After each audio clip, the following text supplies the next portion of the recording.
Stories have a way of resonating the way, in ways that numbers, statistics, and all that often don't.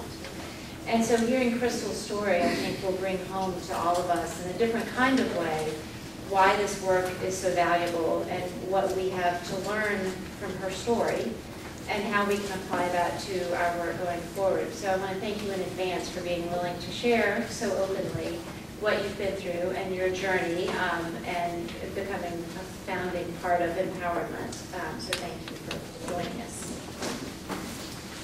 I moved to Atlanta at the age of 9, and when I came to Atlanta, I actually came to Atlanta because my baby brother was a victim of SIDS. He died in my grandmother's care when we were in Memphis. And so my mother decided, we have to do something different. We have to make a change. And a change for her meant uprooting the family from Memphis and moving to Atlanta because it was a new beginning. And one of my aunts had visited years before and said, oh my God, it's so clean. So we moved to Atlanta because of her reviews of the streets being way cleaner than they are in Memphis. So we moved here without any community connections, without any resources, no family connections. And the result of that was us moving from homeless shelter to homeless shelter. And homeless shelter to homeless shelter also means school to school. And so my education was very unstable. I didn't stay at any school for any period of time because every time our housing changed, so did the school. And I'll talk about that a little bit later as well. And so finally, after we got a little bit of stability through a program out of one of the homeless shelters, we got our own apartment. And it was actually in the Fulton County area. And in this apartment, we were really excited. It was our first time having our own place. This program was going to help us get furniture and all those great things. But my mother ended up leaving us home alone for, a period of time. And one of the workers for that particular program came, found that we had been in the house for a number of days by ourselves with an infant sibling, and decided that, hey, you guys are, foster care is probably something we have to do until we investigate this. Now, being a young person at the age of 10, I did not understand it. I was very upset. I was separated from my younger sister, who she was actually born before we came here to Atlanta. And my older sister and I were placed into a group home setting. That was the policy then. The emergency placement was a group home. And we stayed there for a number of months before being moved into our foster home placement. And so for any young person who has to enter the foster care system, this equals a lot of different levels of disconnection. Disconnection from community, disconnection from biological family, disconnection from any siblings or peers that you may have had, disconnection from whatever resources or community connections that young person has. And so that's why I too am a big advocate for, just like Judge Walker said, making sure that there are foster homes and placements available close to where that young person comes into care so that they can have those same connections, they can attend the same school, they can be familiar with the community around them. So that was my story. I was disconnected from all of those things in a moment, and then I had to figure out, okay, so how do I build from here? Luckily, I was placed in the foster home that I was placed in. I was actually able to stay there, which is very different from a lot of my counterparts who also came into care. I stayed in the same foster home for the duration of my time in care. So after that initial group home placement, I was placed into a foster home along with my older sister, and we stayed there for the duration of my time in care. Now there were some bumpy roads. I was not the best teenager, but that family stuck with me, and I was able to stay there for the duration of my time in care. Being with a stable family, I was for the first time able to stay in the same school from the time I entered care, which was 5th grade, up until the time I graduated from high school. And I went off to college. I attended Emory University, and then I came home during breaks, and I came back home after I graduated from college because I still didn't have a job yet. So I still had that community there. But one thing about a supportive home is not only did I have a place to live and food to eat and people to look after me, but I also had people who encouraged me to get involved in extracurricular activities. And now for a young person who is in their biological home, so how many people have biological kids again? Like I know we had hands earlier. A lot of times you encourage your kids to get involved in stuff. You're trying to see what they like, what they're good at when they're young. You let them try things out. I actually had to do that as a high school student because, again, when I was in elementary school, I never stayed in the same school. And so I literally tried everything when I was in high school. I was a dancer, I was a singer, I cannot sing. I was on the tennis team because they had cute little skirts, and the year I played, they didn't get skirts. I did everything because I was trying to figure out, what am I good at? What can I connect to? Where's my place? And so my family really supported me in that exploration, even though usually young people get an opportunity to do that exploration when they're in elementary school. And so after getting into school, I actually started to excel. Initially entering school, I was very, very behind because I didn't attend school at all. And so I missed whole chunks of grade levels and missed a lot of information. And one story that I like to tell that really speaks to supportive adults really paying attention to a young person's needs is when I first came into care, again, very behind in school. And my teacher, actually, I was sitting in the back of the classroom. She pulled me to the front, and I started to do better on my work. I had no idea that I had such intense vision problems.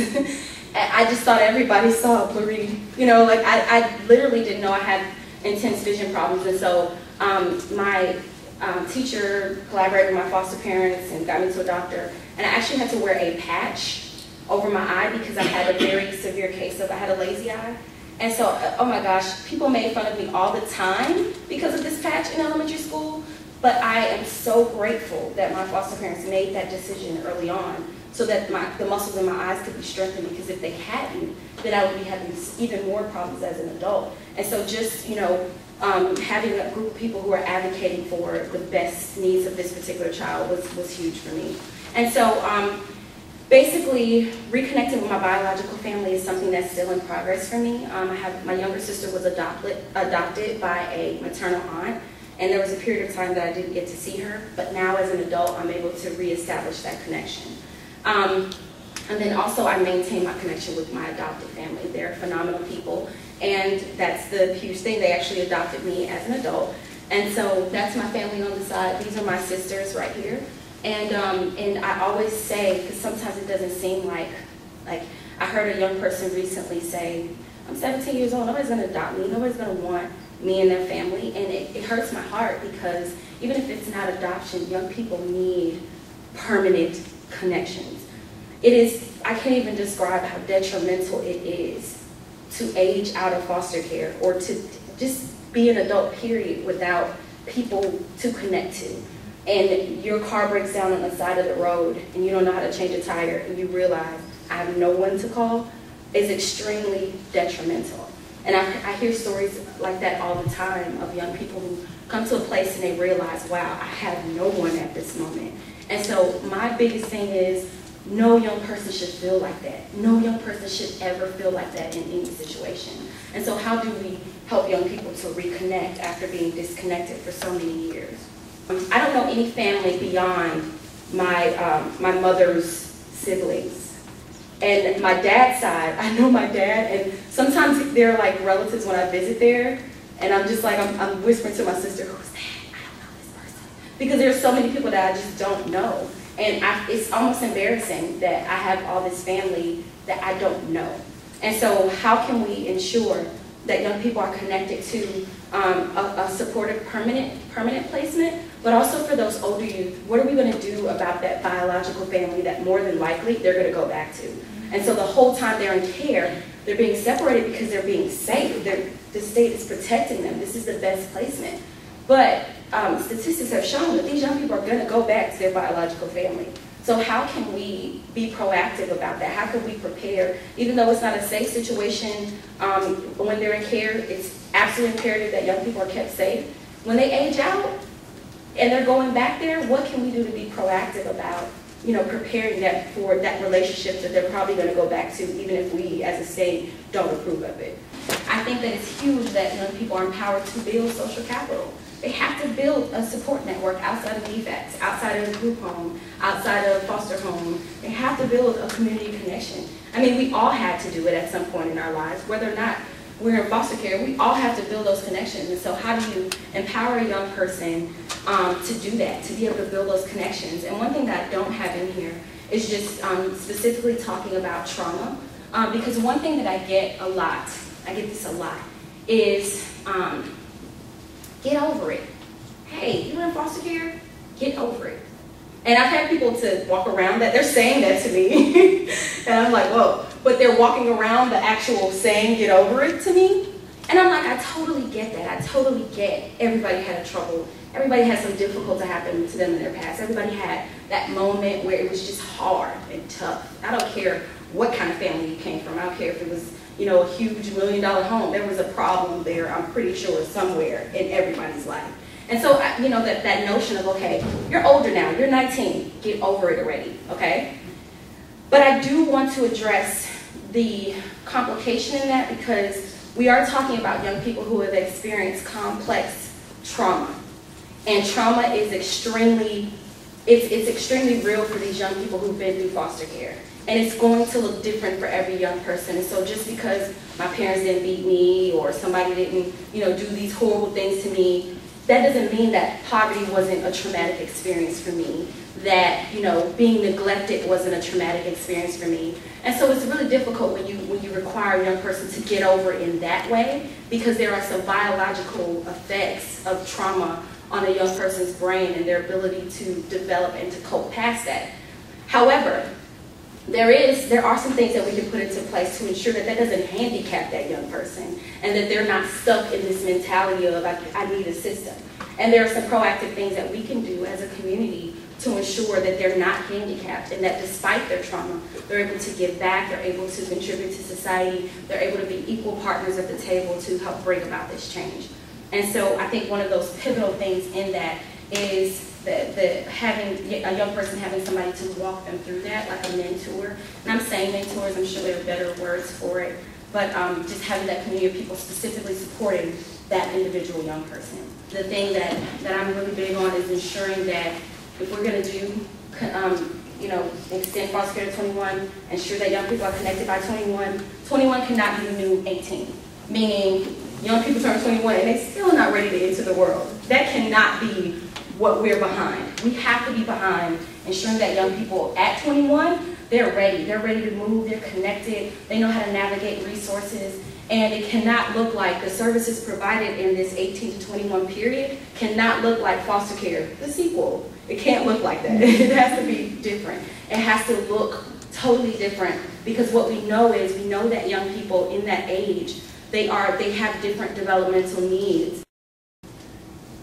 So who are the people in your life, or the person in your life that helped you to have hope, or that helped you see an alternative reality to what you grew up in? I think that the people in my life were definitely my foster parents. They were actual parents to me.